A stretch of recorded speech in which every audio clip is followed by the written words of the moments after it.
So in yesterday's class, we covered up till here similarities between tort and the crime. Similarities कर ली थी हमने, हाँ कर ही ली थी हमने. मैंने आपको बताया था distinction between taught and contracts में स्टार्ट करना है. तो टॉट और कॉन्ट्रैक्ट्स में क्या क्या डिफरेंस है, आइए इसको पढ़ते हैं. Distinction between taught and breach of contract. ध्यान से इसको समझते जाइए और टॉट्स जो है आपका बहुत स्ट्रांग हो जाएगा और एक भी क्वेश्चन आपका रॉन्ग नहीं होगा. और मैं अभी जब हम ये बेस कर लेंगे इसका, तो I will make you solve a question which was there in your CLAT exam. ठीक है, क्लैट के एग्जाम में आया था, आप उसको सॉल्व करेंगे. चलिए आगे पहले चलते हैं. टॉट्स. इन टॉट the duties are primarily fixed by the law. तो भाई बताइए ये किसने ड्यूटी फिक्स करी है कि आप किसी के ऊपर बैटरी नहीं करेंगे, आप किसी की डेफेमेशन नहीं करेंगे, आप किसी के अगेंस्ट न्यूसेंस नहीं करेंगे. क्या दूसरी पार्टी के साथ आपका एग्रीमेंट हुआ था? क्या आपने खुद क्रिएट करे? नहीं, ये किसने क्रिएट करी है? लॉ ने. बट मुझे बताइए कॉन्ट्रैक्ट के अंदर ड्यूटीज कौन क्रिएट करता है? भाई आज आप एक पर्सन से टी शर्ट खरीद रहे हैं, तो भैया आपने राइट्स ड्यूटीज अपने खुद क्रिएट करे हैं कि भाई मेरी ड्यूटी ये कि मैं तुझे पैसे दूंगा, तेरी ड्यूटी क्या है, तू मुझे टी शर्ट सप्लाई करेगा.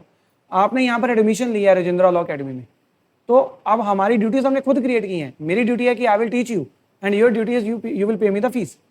तो कॉन्ट्रैक्ट के अंदर राइट्स एंड ड्यूटीज कौन क्रिएट करता है? Parties themselves. एंड टॉट के अंदर राइट्स एंड ड्यूटीज कौन क्रिएट करता है? लॉ. समझ में आया? In contract the duties are fixed by the parties themselves, breach of which is the breach of contract. और इसकी ड्यूटी जो लॉ क्रिएट करता है उसका ब्रीच करोगे तो it constitutes a taught. Then a taught is a violation of right in RAM. बताइए मैंने बताया था कि नहीं? टॉट के जो राइट्स हैं वो किसके अगेंस्ट मिलते हैं? पूरी दुनिया के अगेंस्ट मिलते हैं. आज अगर मैं सड़क पे जा रहा हूँ, कोई मेरे ऊपर बैटरी कर दे, ए कर दे, उसके बाद बी कर दे, तो सबके अगेंस्ट है ना मेरा राइट. बट जब कॉन्ट्रैक्ट की बात करते हैं तो राइट्स आर इन पर्सोनम. अगर मैं पढ़ाना छोड़ दूं तो मैंने राइट वायलेट किया है. क्या आप दूसरे इंस्टीट्यूट पे जाके केस कर सकते हैं? भाई उनके अगेंस्ट तो आपका कोई राइट ही नहीं है. समझ में आई बात या नहीं? तो इन टॉट violation of right in rem is the right of vested in some determinate person and available against the world at large. पूरी दुनिया के अगेंस्ट है हमारे पास टॉट के अंदर right. As duty not to defame is not towards only X और Y, but rather उसकी ड्यूटी है कि वो किसी को भी डिफेम नहीं करेगा. अगर वो किसी को डिफेम करेगा then that person will be entitled to bring an action against A. कोई भी जिसको भी डिफेम करेगा सब उसके ऊपर केस कर सकते हैं. But a breach of contract in the violation of the right in personam, ये क्या है? Right in personam against some determinate person. ठीक है, अगेंस्ट सम डिटर्मिनेट. तो ये जो है in other words the duty is based on किसके ऊपर? बताइए, privity of contract. Privity of contract मैंने बताया था आपको. Privity of contract means parties to the contract. तो आपके और मेरे बीच में कौन कॉन्ट्रैक्ट हुआ है? तो कौन है प्रिविटी ऑफ कॉन्ट्रैक्ट? कौन है parties to the contract? Rajendra law academy and on the other hand student जिसने एडमिशन ली है. तो privity of contract and each party owes duty only to the other. तो if you commit a breach of your duty, you don't pay the fees, आपने fees नहीं pay करी, तो can I enforce the duty on someone else कि तू पे कर? किसी आपके फ्रेंड के ऊपर कर सकता हूँ कि भाई आप उसके फ्रेंड हो ना, अब आप मुझे फीस पे करो. वो बोलेगा मेरा क्यों कोई ड्यूटी आपके against? This a stranger to the contract. तो आप मुझे बताइए क्या जो स्ट्रेंजर होता है कॉन्ट्रैक्ट, जो कॉन्ट्रैक्ट में पार्टी नहीं होता, क्या वो केस कर सकता है हमारे ऊपर? नहीं केस कर सकता. तो सिमिलरली अगर you are not paying me the fees, so I have the right to file a suit against you. But अगर कोई स्ट्रेंजर है, मेरा कोई भाई है या कोई और कोई पर्सन है, क्या वो फाइल कर सकता है कि सर ये देखो राजेंद्रा लॉ अकेडमी को इन्होंने ड्यूटी ब्रीच करी है? नहीं, जो पार्टीज हैं वही करेंगी. A third party can sue for tort even though there was no contact between the wrongdoer and the person injured. तो tort के अंदर even a third party can sue. आगे देखिए, in tort the obligation arises independently of any consent. तो बताइए कोई consent की जरूरत थोड़ी होती है टॉट के अंदर.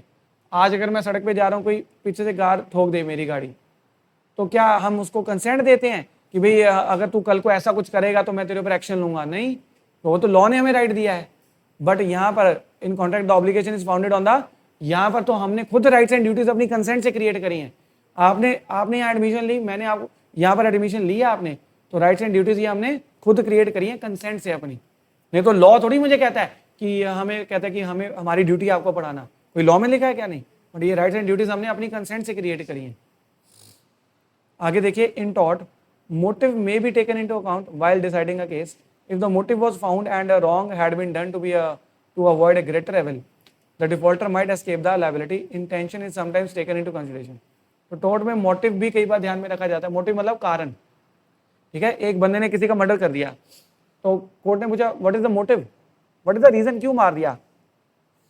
तो वो कहता है सर ये ना इसने बिजनेस के अंदर फ्रॉड किया था मेरे साथ, तो मुझे गुस्सा था, तो मैंने इसको क्या कर दिया, मार दिया. तो मोटिव है. तो टॉट के अंदर मोटिव रोल प्ले करता है कि तूने इसकी डिफेमेशन क्यों की. वो कहता है सर ये मेरे को अच्छा नहीं लग रहा था, इसकी जो है ना हरकतें मुझे ठीक नहीं लगी थी, मैंने इसको क्या करा, डिफेमेशन करी. तो मोटिव रोल प्ले करता है क्या टॉट के अंदर. तो हाँ, डैमेजेस देने में कुछ ना कुछ मोटिव रोल प्ले कर सकता है. But in breach of contract the defaulting party is bound to incur liability, चाहे मोटिव है चाहे इंटेंशन है या नहीं.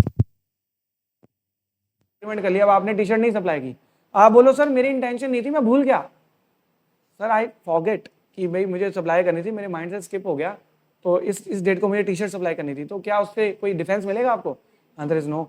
चाहे आपकी इंटेंशन थी या नहीं थी, आपने अपनी लायबिलिटी को पूरा नहीं किया, आपके ऊपर ब्रीच ऑफ कॉन्ट्रैक्ट का केस फाइल होगा और आपको कॉम्पनसेशन देनी पड़ेगी. तो टॉट में मोटिव और इंटेंशन रोल प्ले कर सकते हैं, बट कॉन्ट्रैक्ट में नहीं. इन टॉट द डैमेजेस आर अनलिक्विडेटेड, ये तो मैंने आपको कल बताया था कि वो कौन से होते हैं, अनलिक्विडेटेड, पहले से प्री डिटर्मिन नहीं होते. In breach of contract the plaintiff is awarded the amount of damages which is already settled between the parties, liquidated, और actually damages which can be determined. वो तो एक्चुअली मैंने आपको कल एग्जांपल दी थी कि 100 टी शर्ट्स आपने 100 रुपये की करनी थी, उसने दी नहीं, तो आपको 120 की मिली बाजार से ऑन द स्पॉट, तो 20 रुपीज़ महंगी मिली ना, तो 100 टी शर्ट में 2000 का नुकसान हो गया, तो 2000 का कॉम्पनसेशन डैमेजेस आपको मिल जाएंगे. बट टॉट में तो आपको पता ही नहीं होता, generally parties are not known to each other. जब तक टॉट ही नहीं कमिट होता तो हमें क्या पता कि हमारे अगेंस्ट कौन टॉट करेगा. And therefore the quantum of loss जो होता है लॉस, वो हम पहले से विजुलाइज नहीं कर सकते. इन टॉट limitation begins from the date when the damage is suffered, and in contract limitation commences when the breach of obligation takes place. तो ये लिमिटेशन आपका काम का नहीं है अभी, इसको अभी आप छोड़ दो, ये इंडियन लिमिटेशन एक्ट से डील करता है. तो बेसिकली लिमिटेशन एक्ट हमें ये बताता है कि इतने टाइम का पीरियड आपको केस फाइल करना है. लिमिटेशन लगाई हुई है लॉ ने कि अगर आपके साथ कुछ गलत हुआ है तो आपको उतनी देर के अंदर क्या फाइल करना है. बट जैसे मान लो ब्रीच ऑफ कॉन्ट्रैक्ट के लिए 3 साल का टाइम होता है, 3 साल के अंदर आपको केस फाइल करना है. अगर आपने नहीं फाइल किया तो then the suit become time barred. क्या बन जाता है वो, टाइम बार्ड हो गया. अब आप नहीं कोर्ट में आ सकते, क्योंकि कोर्ट लॉ कहता है कि 3 साल का टाइम है, अगर आपके साथ गलत हुआ तो आ जाओ आप कोर्ट में. अब आप 10 साल बाद आओ कि सर उसने 10 साल पहले मेरे साथ ऐसा किया था, सो वो यहाँ पर आपके लिए एक्सेप्टेबल नहीं होगा. Is that fine. बट वो ये कह रहे हैं कि 3 साल का टाइम स्टार्ट कब से होना है. भैया आप कह रहे हो 3 साल के अंदर, तो आप मेरे से पूछो सर जिस दिन कॉन्ट्रैक्ट हुआ था उस दिन से 3 साल, सर जिस दिन उसने ब्रीच कर दिया उस दिन से 3 साल, किस दिन से 3 साल काउंट करेंगे. वो बताया इन्होंने कि लिमिटेशन कमेंस कॉन्ट्रैक्ट में कब स्टार्ट होता है, when the breach of obligation takes place. तो 3 साल का टाइम कब से स्टार्ट करेंगे, जब ऑब्लिगेशन ब्रीच हुआ है, जब ब्रीच कर दिया उसने. एंड टॉट के अंदर लिमिटेशन पीरियड कब स्टार्ट होएगा, when the damage is suffered, जब हमें हार्म हुआ है, डैमेज हुआ है. अब सिमिलैरिटीज क्या है टॉट एंड कॉन्ट्रैक्ट में, सिमिलैरिटीज क्या है, in both there is an infringement of, तो दोनों प्राइवेट राइट्स हैं आपको पता ही है ना, राइट इन पर्सोनम है ना दोनों. And action is taken by the person injured, दोनों में वही पर्सन है, स्टेट थोड़ी केस फाइल कर रही है, कौन कर रहा है, वो खुद कर रहा है, इंडिविजुअल खुद कर रहा है case. Damages is the main remedy in the both. Sometimes the same wrong is both breach of contract as well as, तो जैसे कल हमने देखा था कि एक ही चीज जो है टॉट भी हो सकती है और वो क्राइम भी हो सकता है, तो हम दोनों एक्शन ले सकते हैं. बट पॉइंट ये है कि अगर एक रॉन्ग हुआ, वो ब्रीच ऑफ कॉन्ट्रैक्ट भी है और वो टॉट भी है, तो क्या आप 2 सिविल सूट फाइल कर लोगे. Answer is no. In such cases the injured party can claim. क्यों, क्योंकि यहाँ पर अगर आप बात करो कि भाई आप एक बंदे को सेम चीज के लिए 2 बार पनिश तो मतलब बेसिकली 2 बार उसको एक ही चीज के लिए आप, तो दोनों में कॉम्पनसेशन लेते हैं ना हम. ब्रीच ऑफ कॉन्ट्रैक्ट में भी क्या लेते हैं, कॉम्पनसेशन, टॉट में भी क्या लेते हैं. तो ऐसे तो बंदा बोलेगा वहां से भी आने दो, ब्रीच ऑफ कॉन्ट्रैक्ट का भी केस फाइल कर दो, और तो ऐसे अलाउड नहीं है.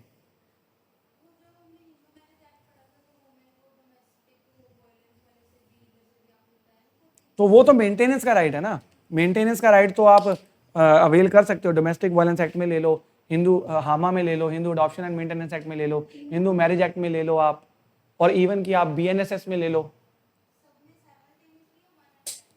साइमल्टेनियसली फाइल कर दो. ये भारतीय नागरिक सुरक्षा संहिता BNSS, उसमें तो ये एक तरह का वो कह लो कि ये वो है आपका क्वाजी सिविल नेचर का है, वो क्वाजी सिविल या क्वाजी क्रिमिनल नेचर का, क्योंकि वहाँ पर सज़ा होती है अगर वो मेंटेनेंस नहीं देता। हस्बैंड अगर मेंटेनेंस नहीं देगा तो क्या हो जाएगी। तो अब आपका ये कहना है कि सर चारों में ले लें, हाँ चारों में ले लो, बट द पॉइंट इज वहाँ पर प्रोविजंस हमारे पास क्लियर हैं कि अगर कोर्ट ने मान लो हामा में दे दिया है या बीएनएसएस में दे दिया तो court will take into account कि कितनी मिली है वहाँ पर। तो ऐसा नहीं है कि वहाँ पर मिल चुकी तो कोर्ट ये भी बोलेगा भर भर के ले जाओ मेंटेनेंस, ऐसा नहीं है। रीजनेबल अमाउंट, चलो वो तो वहाँ की बात थी। अब यहाँ पर तो हम ये केस करने की बात करें, damages in tort and contract, तो ये तो हम ऑलरेडी बात करें।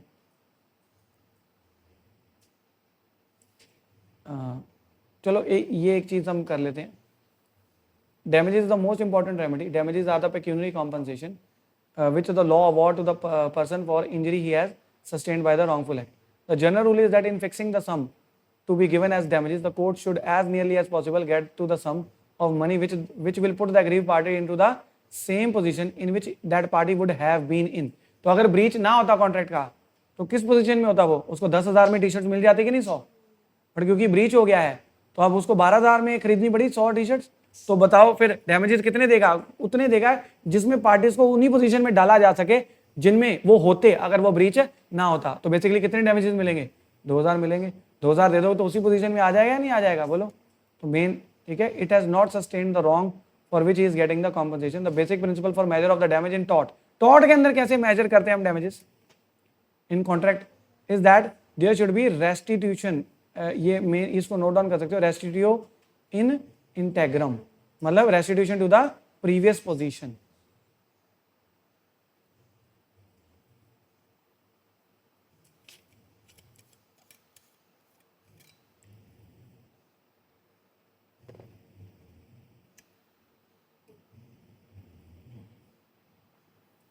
चलिए जी, difference in damages between tort and contract, तो ये हम देख ही चुके हैं जी। Unliquidated damages, liquidated damages.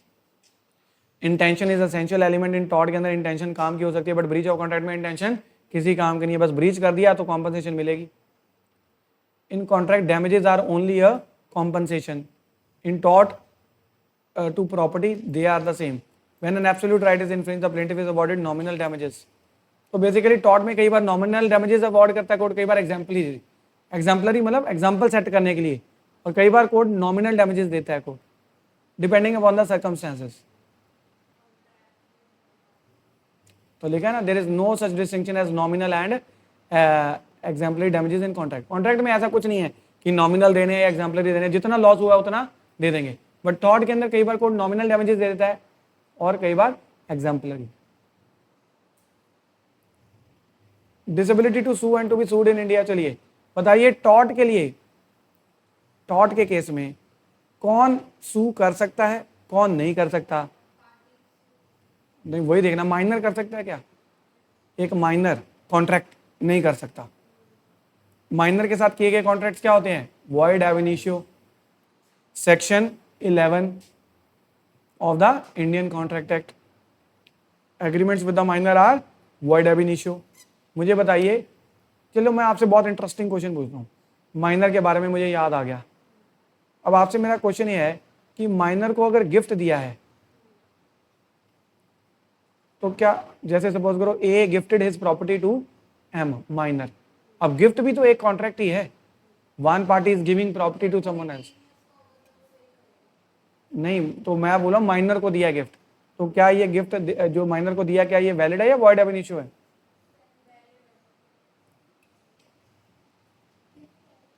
क्यों वैलिड है, माइनर तो कंसेंट नहीं दे सकता, फिर कैसे वैलिड होगी? क्यों, गिफ्ट में डोनर होता है डोनी होता है, गिफ्ट में दोनों पार्टीज के कंसेंट होनी चाहिए, तभी तो एक पार्टी अपनी मर्जी से दे दूसरी पार्टी अपनी मर्जी से एक्सेप्ट करे, एक्सेप्टेंस होनी चाहिए उसकी। जैसे मान लो इसने इसको प्रॉपर्टी जो गिफ्ट की उसके ऊपर लोन था, गिफ्ट कर गया उसको, अब लोन ना उसके ऊपर सारी लाइबिलिटी है, अब गिफ्ट करके ऑनर कौन बन गया, माइनर। अब लोग माइनर के घर के बाहर खड़े हो गए, हमारे पैसे दो हमारे पैसे दो। हाँ जी, हाँ मान लो कि प्रॉपर्टी की वैल्यू है सपोज करो कि 50 लाख, उसके ऊपर लोन ज़्यादा ले रखा था उसने, 2 बैंकों से ले लिया उसने। अब बताओ, फ्रॉड करके ले लेते हैं लोग, फिर क्या हो गया, 2 बैंक से ले लिए लोन, फिर क्या हो गया, अब बताओ। तो गिफ्ट टू अ माइनर जो होता है ना, गिफ्ट टू अ माइनर, वो हो सकता है वैलिड, बट उसका गार्जियन एक्सेप्ट करे गिफ्ट को। कौन एक्सेप्ट करे उसके, on the behalf of the minor कौन एक्सेप्ट करेगा, उसका गार्जियन एक्सेप्ट करे। माइनर एक्सेप्ट कर सकता है अगर माइनर उतना सफिशिएंट अंडरस्टैंडिंग रखता है। सपोज करो 16 ईयर्स का है वो, तो माइनर जो है एक्सप्रेस एक्सेप्टेंस। देखो गिफ्ट के लिए 3 कंडीशंस होती हैं। सबसे पहले गिफ्ट जो दिया जाता है एग्जिस्टिंग प्रॉपर्टी का दिया जाता है, जो आपके पास है, जो अभी है आपके पास। ये नहीं कि मेरे पापा से जो मुझे प्रॉपर्टी आएगी ना वो तुझे मैं गिफ्ट करूं, तो वो स्पेस सक्सेशनिस्ट होता है। उसको क्या बोलते हैं हम, स्पेस सक्सेशनिस्ट। स्पेस का मतलब होता है अनुमान लगाना कि मेरे पापा से जो मिलेंगे ना मुझे, स्पेस सक्सेशनिस्ट।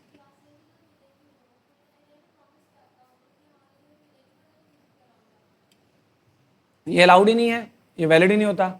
जो चीज मैं बोल तो रहा हूँ, गिफ्ट के लिए पहले जो प्रॉपर्टी हमारे पास एग्जिस्टेंस में होनी चाहिए। अब ये तो आपके पास है ही नहीं, आगे आएगी, ये तो वर्ड होता है। तो पहला की प्रॉपर्टी हमारे पास होनी चाहिए। दूसरा, अपनी वॉलंटरली, कैसे दे रहा है, वॉलंटरली, मतलब जो बंदा डोनर है ना उसके ऊपर कोई दबाव नहीं है कि उसको बंदूक रख के बोला कि गिफ्ट कर दे मेरे को, उसके ऊपर कोई दबाव नहीं होना चाहिए। और तो हो गया एग्जिस्टेंस, वॉलंटरली, और उसने उसको इंटेंशन है उसकी ऑनरशिप को ट्रांसफर करने के लिए, और सामने वाली पार्टी ने उसको क्या कर लिया, एक्सेप्टेंस होनी बड़ी जरूरी है। अब आप बोलोगे सर एक्सेप्टेंस ऑटोमेटिक होती है, नहीं, आपको एक्सेप्ट एक्सप्रेसली बोलना पड़ेगा कि एक्सेप्ट, या फिर इम्प्लाइडली। इम्प्लाइडली मतलब मान लो कि आप उस प्रॉपर्टी में रहना शुरू कर दिया आपने, तो एक्सेप्टेंस इसका मतलब आपने उसकी कर ली है। आप बोलोगे सर एक्सेप्टेंस की क्यों जरूरत होती है, मैंने बोला कि कई बार प्रॉपर्टीज के ऊपर ऑब्लिगेशंस होती हैं, फिर क्या करोगे, एक बार एक्सेप्टेंस कर ली, सारी ऑब्लिगेशन किसकी हो जाएगी, नए ऑनर की, जिसको मिला है। हाँ जी,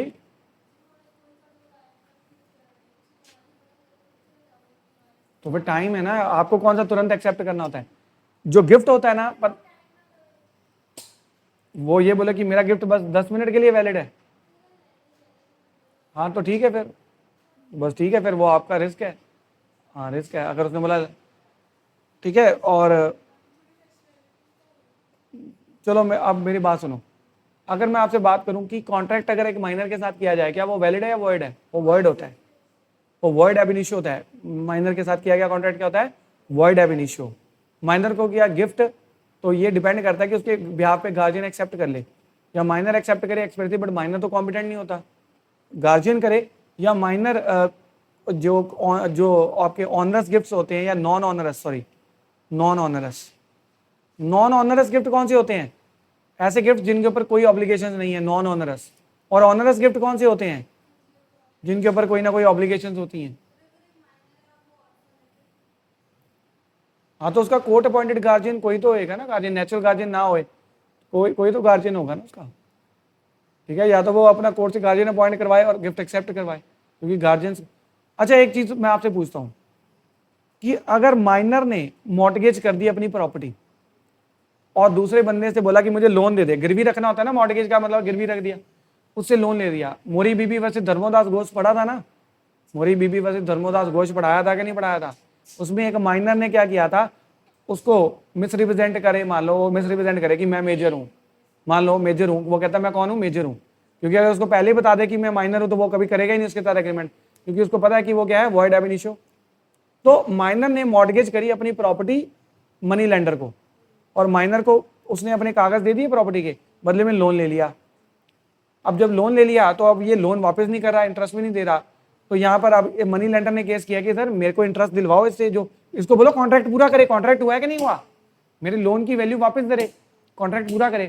बट कोर्ट बोलेगा सॉरी जेंटलमैन, क्योंकि माइनर के साथ किए गए एग्रीमेंट सारे क्या होते हैं, तो हम इसको कुछ नहीं कह सकते कि आप अपना लोन वापस करो तो, या इंटरेस्ट पे करो, हम नहीं कहेंगे। तो वो बोलेगा सर मेरी लोन की वैल्यू तो दिलवा दो वापस, फिर इंटरेस्ट नहीं दिलवाना तो प्रिंसिपल अमाउंट तो मेरी वापस दिलवाओ। तो मैं आपको बताऊं, इंडिया के अंदर इंडिया के अंदर सेक्शन 64 और 65 है हमारे पास रेस्टिट्यूशन या रिस्टोरेशन के लिए, बट इंडिया में अलाउड नहीं है उसके अंदर, क्योंकि 64 डील करता है किसके साथ, वॉइडेबल कॉन्ट्रैक्ट्स के साथ। तो फिर उससे क्या वापस ले सकते हैं हम, हमारे पास एक सेक्शन है specific relief act section number 33 clause 2B। यहां पर अगर कोर्ट की मर्जी है, अगर कोर्ट को लगता है कि माइनर ने जानबूझ के अपनी एज छुपाई थी, उसको मिस रिप्रेजेंट करके उससे एग्रीमेंट कर लिया। अब कोर्ट क्या कह सकता है कि भाई साहब उसके पैसे वापस करो। समझ में आया? तो इंडिया में तो हमारे पास ऑप्शन है, पर अब मैं इसको उल्टा करने लगा हूं, ध्यान देना आप। सपोज करो कि माइनर किसी पर्सन को लोन देता है और वो बंदा माइनर के पास अपनी प्रॉपर्टी गिरवी रख देता है। अब आप बोलोगे माइनर के पास पैसे कहाँ से आए? अरे भाई माइनर के पास बहुत पैसे हैं। पहले टाइम पे जो महाराजा राजा जो होते थे, है ना, छोटी एज में राजा बन गया वो, उसके पास है तो माइनर उसको लोन दे रहा है, पैसे दे रहा है, बदले में उससे क्या ले रहा है? प्रॉपर्टी ले रहा है। तो इस केस में आप मुझे बताओ क्या ये वैलिड होगा? क्योंकि देखो माइनर कह रहा है, माइनर ने कुछ देना थोड़ी। अब पहले वाले केस में किसने देना था? माइनर ने इंटरेस्ट देना था। यहाँ पर माइनर ने थोड़ी इंटरेस्ट देना है, देना किसने है? ऑपोजिट पार्टी में। एक और सिंपल सी एग्जांपल लो, फिर इसको और समझाता हूँ। सपोज करो एक माइनर गया किसी दुकानदार के पास, माइनर ने सारे पैसे दे दिए उसको। उसने बोला अंकल मुझे ये चीज चाहिए, गुड्स। उसको पता चला बेटे तेरी एज कितनी है? उसने बोला कि मेरी एज तो जी 16 ईयर्स है। अब उसको पता है कि माइनर के साथ किया गया एग्रीमेंट क्या होता है? वॉइड। वो कहता है बेटे मैं नहीं दे रहा गुड्स। वो कहता है मैंने आपको पैसे दे दिए हैं, अब आप अपनी कंसिडरेशन अपना प्रॉमिस पूरा करो। वो कहता मैं नहीं करता। तो अगर आप बोलो, आप क्या बोलोगे? इसको वॉइड है ये। अब माइनर कोर्ट में जाएगा तो कोर्ट बोलेगा कि भाई तेरी ट्रांजैक्शन तो वॉइड है क्योंकि यू आर अ माइनर, और माइनर के साथ किए गए सारे एग्रीमेंट्स क्या होते हैं? वॉइड। मुझे बताओ फिर माइनर को भी कोई रिलीफ नहीं मिलेगा? आंसर है मिलेगा, माइनर को मिलेगा। क्यों मिलेगा? क्योंकि इंडिया में दो तरह के कॉन्ट्रैक्ट्स होते हैं, एक होते हैं एग्जीक्यूटेड, एक होते हैं एग्जीक्यूटरी। एग्जीक्यूटेड होते हैं जिसमें उसने अपना पार्ट परफॉर्म कर दिया है। तो बताओ माइनर ने तो पैसे दे दिए ना, अब माइनर का तो काम पूरा हो गया है, बस दूसरा पर्सन दे नहीं रहा है। इसको बोलते हैं executed on the part of the minor. यहां पर अब आप कोर्ट ये बोलते कि नहीं सॉरी माइनर हम आपको कोई हेल्प नहीं करेंगे, तो उसको नुकसान नहीं हो जाएगा। पर जहां पर एग्जीक्यूटरी होते हैं कॉन्ट्रैक्ट्स, मतलब जहां पर अभी परफॉर्म करना है, तो जैसे मान लो उस अंकल ने बोला कि तू मुझे पैसे देना मैं तुझे गुड्स दे दूंगा, तो वो कहता है पहले गुड्स दो। तो वो अभी ये एग्जीक्यूटरी है, वो कोर्ट में चला जाए तो अभी तो माइनर ने अपना पार्ट परफॉर्म करना है ना, अब ये वॉइड एब इनिशियो है। तो आप ये याद रख लो कि जहां पर माइनर ने अपना काम खत्म कर दिया है, बस ले उससे अपना पार्ट परफॉर्म करवाना है, वो तो इंडिया में वैलिड है, वो एनफोर्सेबल है। बट जहां पर माइनर ने अभी अपना प्रॉमिस पूरा करना है, पड़ा हुआ है, वो वॉइड एब इनिशियो है। जैसे अब मॉर्गेज वाले केस में लगा लो, उसने लोन ले लिया उससे, अभी उसका पार्ट पड़ा है ना, उसने रेंट इंटरेस्ट देना कि नहीं देना? उसके ऊपर इंटरेस्ट देना है, लोन अमाउंट भी वापस देनी है ना। अभी उसका प्रॉमिस पड़ा हुआ है, क्या एग्जीक्यूट हो गया? जो करना था कर लिया, नहीं अभी पड़ा हुआ है। तो अब ये क्या है? Void ab initio. मैं ये क्यों पढ़ाने बैठ गया? बेसिकली मैं इसलिए पढ़ाने बैठ गया क्योंकि यहाँ पर लिखा है कि कौन टॉर्ट के अंदर किसके ऊपर केस हो सकता है, किसके ऊपर नहीं हो सकता। तो ब्रीच ऑफ कॉन्ट्रैक्ट के लिए माइनर के ऊपर केस कर लोगे, ब्रीच ऑफ कॉन्ट्रैक्ट के लिए, क्योंकि माइनर के लिए तो क्या होता है? Void ab initio. थोड़ा सा मैंने आपको डिफरेंस बताया। बट टॉर्ट के अंदर देखो, टॉर्ट के अंदर माइनर के ऊपर भी केस हो सकता है। देखिए जरा, ordinary all persons are entitled to sue in tort. सब लोग केस कर सकते हैं। कौन कर सकते हैं? हर कोई कर सकता है case. But there are certain exceptions to this rule. तो कौन कौन टॉर्ट के लिए केस नहीं कर सकता? A bankrupt, a corporation, a child in the womb, ये नहीं केस कर सकते।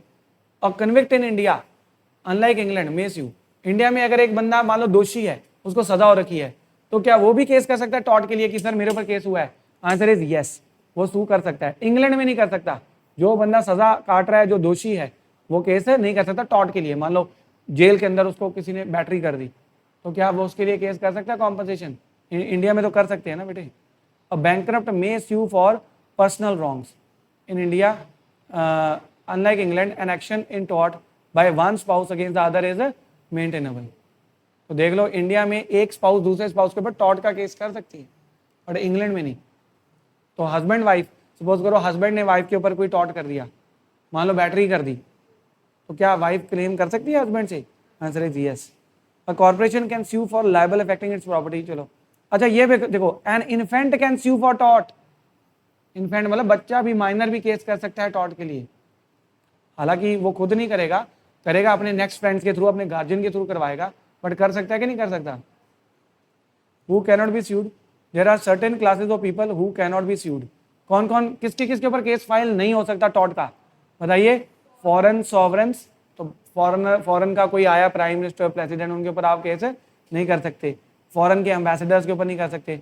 Public officials of the state, however the public official for the private acts can be sued. तो सॉवरन फंक्शन के लिए उनके ऊपर आप केस नहीं कर सकते। पब्लिक ऑफिशियल, सरकारी ऑफिशियल्स, सरकारी ऑफिसर जो हैं उनके ऊपर हम टॉर्ट का केस फाइल कर सकते हैं अगर तो वो सॉवरन फंक्शन परफॉर्म कर रहे हैं। सॉवरन मतलब कौन सा, जो सिर्फ गवर्नमेंट ही परफॉर्म कर सकती है, ठीक है। तो जैसे अब पुलिसिंग बताओ, पुलिसिंग जो ये है, तो इसमें पुलिसिंग का जो फंक्शन है वो तो सिर्फ गवर्नमेंट ही करती है, ठीक है। अगर किसी को कोई अरेस्ट करने गया तो उसको नीचे गिरा के अरेस्ट कर लिया, तो क्या वो टॉर्ट का केस कर सकता है? नहीं कर सकता। क्यों? क्योंकि उसको अरेस्ट करना जरूरी है कि नहीं, सॉवरन फंक्शन है। मान लो उसने कुछ क्राइम किया होगा, नहीं मैंने ये थोड़ी बोला कि उसको बहुत ज्यादा मारा बिना मतलब से।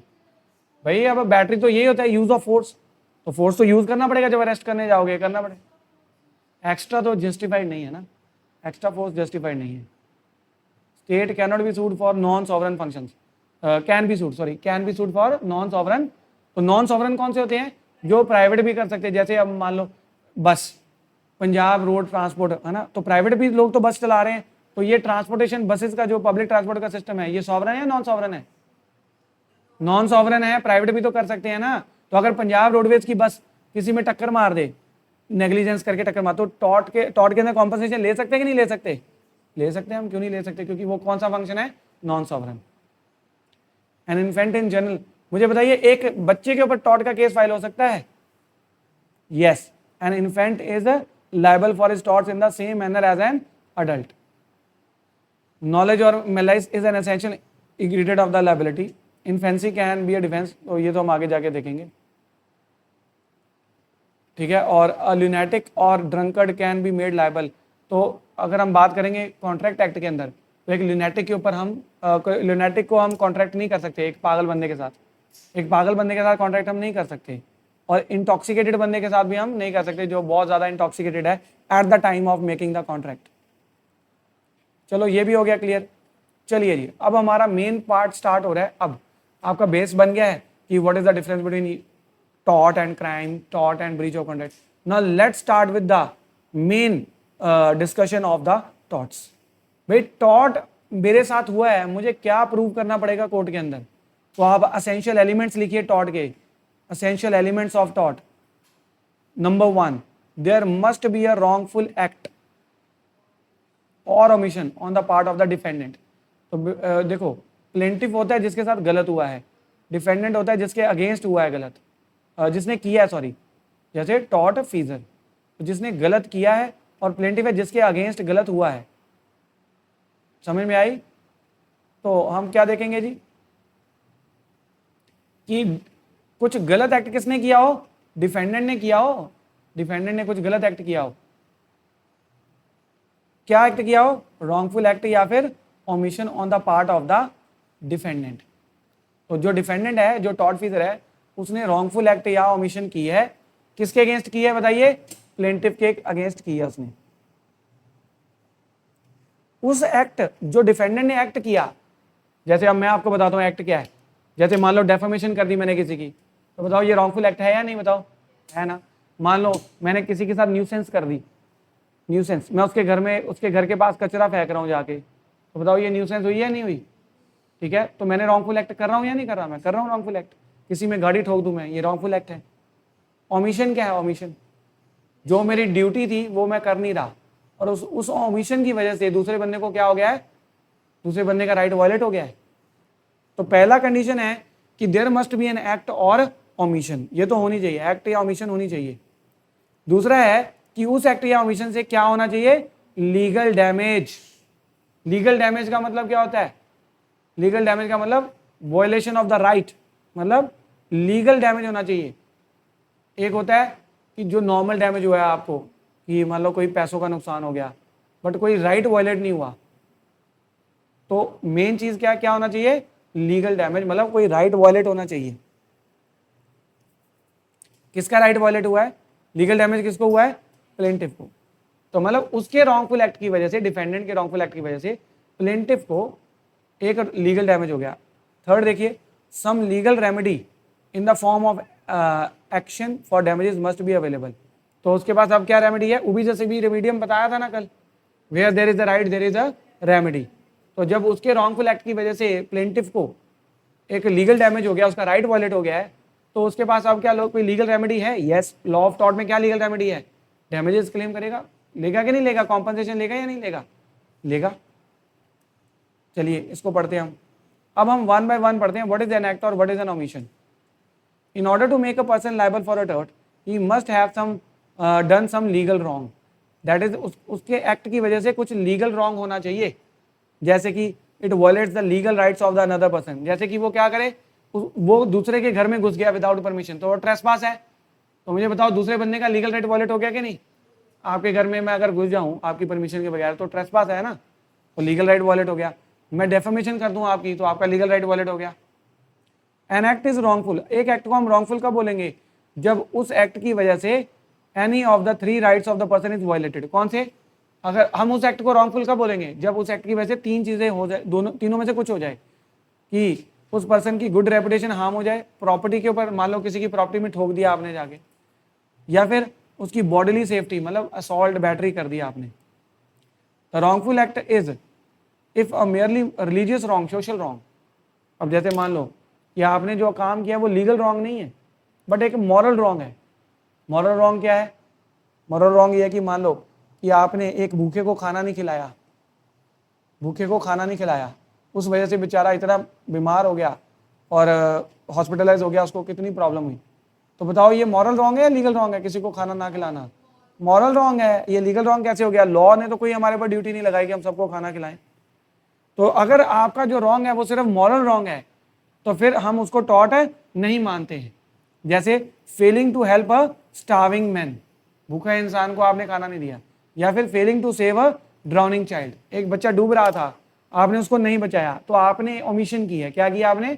ओमिशन। बट क्या आपकी ओमिशन क्या ये लीगल ओमिशन मतलब लीगल रॉन्ग है या फिर मॉरल रॉन्ग है? मॉरल रॉन्ग है। ठीक है। अब जो आपने रॉन्गफुल एक्ट किया है, जो भी आपने रॉन्गफुल एक्ट किया है, वो तो या तो आपसे नेग्लिजेंटली हो गया, गलती से हो गया है, या आपने इंटेंशनली कर दिया है। तो it doesn't make a difference, चाहे नेग्लिजेंटली हो गया चाहे इंटेंशनली हो गया। It is also omission to perform legal duty. अब आपने मान लो लीगल ड्यूटी कुछ करना था बट आपने ओमिट कर दिया, इसमें एग्जाम्पल क्या लेंगे ओमिशन की? ओमिशन की एग्जाम्पल लेते हैं। जैसे अब ये पब्लिक पार्क है, पब्लिक पार्क में जो ये स्ट्रीट लाइट्स हैं, आप जो लाइट लगी है, आपने देखा कि वो जो पोल है ना वो टिल्टेड है, पोल गिरने वाला है। मान लो आंधी आई एक दिन पहले और जो पोल बिल्कुल टिल्ट हो गया। अब वहां पर लोग सैर करते हैं, वॉक करते हैं, बोलो यस और नो।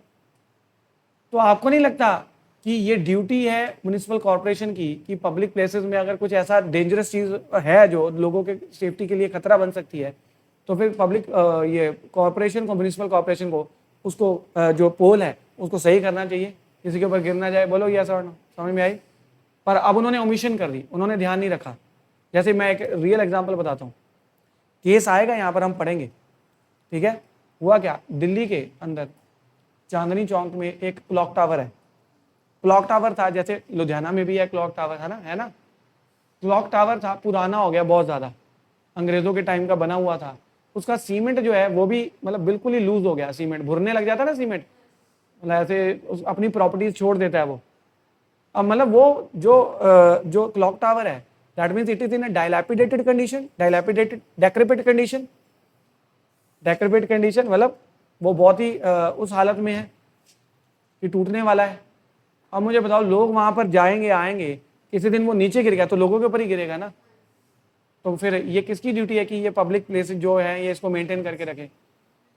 म्युनिसिपल कॉर्पोरेशन की। सिमिलरली आप देखते होंगे ब्रिजेस, जो ब्रिज पुराना हो जाता है तो उसको रोक के लगा देते ना, बैरिकेडिंग कर देते कि नहीं कर देते? तो अगर वो ना करें तो फिर अगर कल को कोई नुकसान हो जाए किसकी रिस्पॉन्सिबिलिटी बनेगी? अगर म्युनिसिपल कॉर्पोरेशन की जुरिस्डिक्शन में वो आ रहा है तो फिर किसकी मिलेगी? Municipal corporation. तो यहाँ पर आप एग्जाम्पल देखिए, it was held that the duty of the corporation to keep the clock tower in proper repairs if falling off the same, अगर क्लॉक टावर गिर गया उससे लोग मर गए, the corporation would be liable for its omission. तो act और omission समझ में आ गया। एक्ट ऐसा होना चाहिए जिससे किसी का लीगल राइट हार्म हो जाए, ठीक है, और ओमिशन आपकी लीगल ड्यूटी होनी चाहिए जिससे दूसरे बंदे का क्या हार्म हो गया? Legal right. तो जो आपने एक्ट किया है वो basically it is not a moral wrong, ठीक है, वो क्या होना चाहिए? लीगल रॉन्ग होना चाहिए।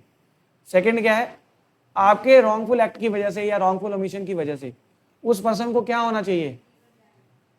लीगल डैमेज का मतलब ये है कि उसका राइट वायलेट होना चाहिए। अगर उसको नॉर्मल डैमेज हो गया, पेक्यूनरी डैमेज, तो फिर वो टॉर्ट नहीं है। जैसे मैं आपको बहुत एक नॉर्मल एग्जांपल बताता हूँ, सिंपल सी एग्जांपल, कि जैसे सपोज करो कि एक इंस्टीट्यूशन यहाँ पर लॉ का खुला हुआ है और ए इस लॉ इंस्टीट्यूट को चला रहा है, और एक पर्सन ने दूसरा लॉ का इंस्टीट्यूट यहाँ पर ओपन कर लिया, बी ने, ठीक है। अब इसकी वजह से जो इसके स्टूडेंट्स हैं, कुछ स्टूडेंट्स तो इसमें भी जाएंगे, बोलो यस और नो। पहले तो सिर्फ एक ही था, अब दूसरा आ गया, तो कुछ तो वहां पर भी जाएंगे, कोई ना कोई तो जाएगा ही जाएगा, बोलो यस और नो, जाएगा। अब एक केस कर देता है बी के ऊपर कि सर इसके एक्ट की वजह से मुझे क्या हो रहे हैं, डैमेज हो गया, मुझे लॉस हो गया, मेरी एडमिशंस कम हो गई, मुझे लॉस हो गया, पेक्यूनरी डैमेज हो गया। अगर ये अपना ना खोलता, ओपन करता इंस्टीट्यूट, तो सारी एडमिशंस मेरे पास ही आती, बोलो यस और नो। तो आप मुझे बताइए, यहाँ पर बी ने एक्ट किया है, पर क्या उसका एक्ट रॉन्गफुल है? Answer is no. एंड क्या उसकी वजह से ए को लीगल डैमेज हुआ है? कोई ए का कोई राइट वायलेट किया उसने? वो तो अपने राइट को एक्सरसाइज कर रहा है, ए के राइट को कोई भी वायलेशन नहीं हुई है। So therefore this is not taught. But अब इसको अगर हम चेंज कर लेते हैं, एशबाय वर्सेस वाइट का केस है, एशबाय वर्सेस वाइट, ये केस आया था एशबाय वर्सेस वाइट। इसमें क्या हुआ एशबाय वर्सेस वाइट में कि एक पर्सन वोट करने गया तो वहां पर जो रिटर्निंग ऑफिसर था, आरओ, जो चेक करता है कि आपका लिस्ट में नाम है या नहीं सब कुछ, तो ये बंदा वोट करने गया, आरओ ने, इसका नेम लिस्ट में था, आरओ ने, जो रिटर्निंग ऑफिसर था, he deliberately refuse to grant him permission to vote. उसने वोट करने को मना कर दिया उसको, you are not allowed to vote. अब वोट बताओ, वोट करना ए का, जो मान लो ए वोट करने गया था, क्या उसका लीगल राइट है या नहीं है? इवन की कॉन्स्टिट्यूशनल राइट है। हमारे कॉन्स्टिट्यूशन में कौन से आर्टिकल में लिखा हुआ है? 326, आर्टिकल 326 में हमारा क्या है? Right to vote. तो जब आरओ ने अपने एक्ट की वजह से, उसने एक्ट किया, उसको रिफ्रेन किया कि नहीं, उसको प्रिवेंट किया that you are not allowed to vote, तो this act of preventing a, उसको रोका, एक्ट किया, और उसकी वजह से दूसरी पार्टी को क्या हो गया? बताओ क्या हुआ? लीगल डैमेज हुआ या नहीं हुआ? उसका लीगल राइट वॉलेट हो गया कि नहीं? तो दिस इज टॉट। इसके लिए उससे क्या ले सकते हैं? कॉम्पनसेशन। हालांकि उसको कोई रियल डैमेज नहीं हुआ, क्योंकि जिस बंदे को उसने वोट करना था वो जीत गया, तो क्या रियल डैमेज हुआ उसको कोई? बट क्या लीगल डैमेज हुआ? तो यहां से हमें ये पता चलता है कि ये वाला जो केस है, फर्स्ट ग्लॉसेस्टर वाला केस हम पढ़ेंगे, तो इस केस के अंदर दो स्कूल थे, एक स्कूल खुल गया, दूसरे बंदे ने भी स्कूल खोल लिया। तो यहां पर आप देखोगे, यहां पर कोई लीगल राइट वायलेट नहीं हो रहा है। हालांकि उसने कोई एक्ट किया, बट उसे कोई लीगल राइट वायलेट नहीं हो रहा है। बट यहां पर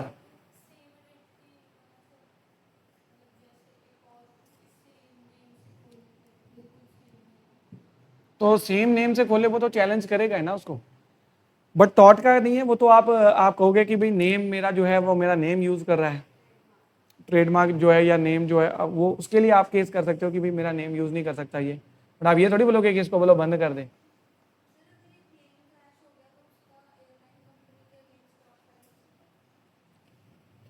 तो अगर तो देखो वो बिल्कुल एक्सीडेंट था, आउट ऑफ मतलब there was no negligence in that, फिर तो नहीं हो सकता। बट अगर नेग्लिजेंस थी, फिर व्हाई नॉट?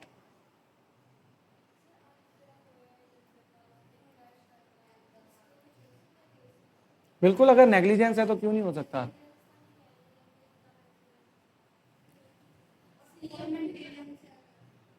पुअर मेंटेनेंस, हाँ, तो बिल्कुल फिर हम कह सकते हैं कि पुअरली मेंटेन था, पूरा नहीं किया। चलो ये एक बार कंप्लीट कर लो, फिर मेरे से डिस्कस करना। The liability under law of tort is to see whether any legal right of the plaintiff has been violated और नॉट। If a legal right is violated, अगर लीगल राइट वायलेट हो गया, then it does not matter the plaintiff has suffered any loss और नॉट। तो अगर legal right violate हो गया, एक्चुअल लॉस हो या ना हो, कोई फर्क नहीं पड़ता। तो मुझे बताओ, एशबाई वर्सेस वाइट में उसको एक्चुअल डैमेज कोई हुआ नहीं, वो बंदा जीत गया जिसको उसने जिता वोट डालनी थी, बट लीगल डैमेज तो हुई क्या ना। The foundation of every action in tort is an act which is wrongful and which may be qualified as an injury, मतलब जिससे लीगल इंजरी हो जाए। अब आप इसको नोट डाउन करिए, ये पेपर में आपको आता है। The term injury means infringement of a legal right, the term damages means substantial harm और लॉस।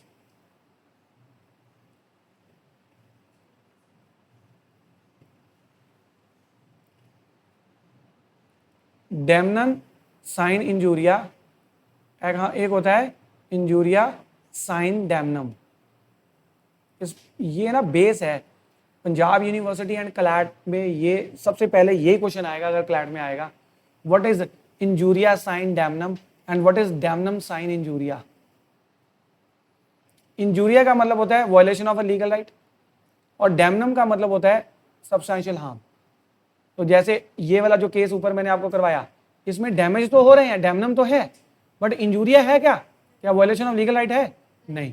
इस केस में बताइए, इस केस में डेमनम नहीं है क्योंकि जिस बंदे को जिताना था वो बंदा जीत गया, बट मुझे बताइए इंजूरिया है लीगल राइट? हाँ, तो इसमें आप देखिए इंजूरिया साइन का मतलब होता है विदाउट, साइन का मतलब होता है विदाउट, तो इंजूरिया मतलब violation of the legal right without any damages. तो जैसे उस बंदे ने वोट करनी थी तो लीगल राइट तो वायलेट हो गया बट डैमेज कोई कुछ नहीं हुआ उसको, ठीक है। तो बताओ उस केस में कॉम्पनसेशन मिलेगी इंजूरिया साइन डेमनम में? यस, लीगल राइट वायलेट हो जाए चाहे विदाउट डैमेजेस का, डैमेज कुछ ना हो उसे, और लीगल राइट वायलेट हो गया तो वो टॉर्ट के अंदर क्लेम कर सकता है। बट यहाँ पर बताइए जहाँ पर डैमेज हो गए but without any legal right injury, कोई इंजरी नहीं हुई उसको, लीगल राइट नहीं वायलेट हुआ, उस केस में बताइए जैसे अभी हमने स्कूल वाली एग्जांपल ली, उसको डैमेज हुए, लॉस तो हुआ होगा उसको, बट क्या उसका लीगल राइट इंजरी हुई उसको? कोई इंजरी उसको कोई नहीं हुई। तो आप देख सकते हैं इंजूरिया साइन डेमनो, मैंने डेमनम लिखा है तो डेमनम भी बोलते हैं या डेमनो भी बोलते हैं। It means violation of legal right without any, हाँ, thus it is this is actionable in tort. ये क्या है? Actionable. It is always actionable as legal wrongs and tell a remedy. अगर आप लीगल राइट वायलेट करोगे तो remedy तो मिलेगी ही मिलेगी। एवरी इंजरी इंपोर्ट्स डैमेज, ठीक है। एंड नेक्स्ट इज आप देखो टाइप ऑफ टॉर्ट्स। तो ये 2 तरह के टॉर्ट्स होते हैं। तो दूसरा मैंने आपको बता दिया injuria sine damnum and damnum sine injuria, वो इसमें मिसिंग है बट वो आपने लिख ही लिया होगा, समझ में आ गया नहीं? चलिए आज के लिए तो हम यहीं पे स्टॉप करेंगे, बट फ्रॉम टुमारो अब मैं क्या करने वाला हूँ, टुमारो मैं आपको जनरल एक्सेप्शंस के साथ स्टार्ट करवाने वाला हूँ। जनरल एक्सेप्शंस के साथ स्टार्ट करेंगे हम कि टॉर्ट के अंदर क्या क्या एक्सेप्शंस हैं, और मैं आपको बताऊँ आपके क्लैट के एग्जाम के अंदर उसमें से क्वेश्चन आया था। तो tomorrow I will explain you first, then you will have to solve the question, ठीक है जी। चलिए इसको आज हम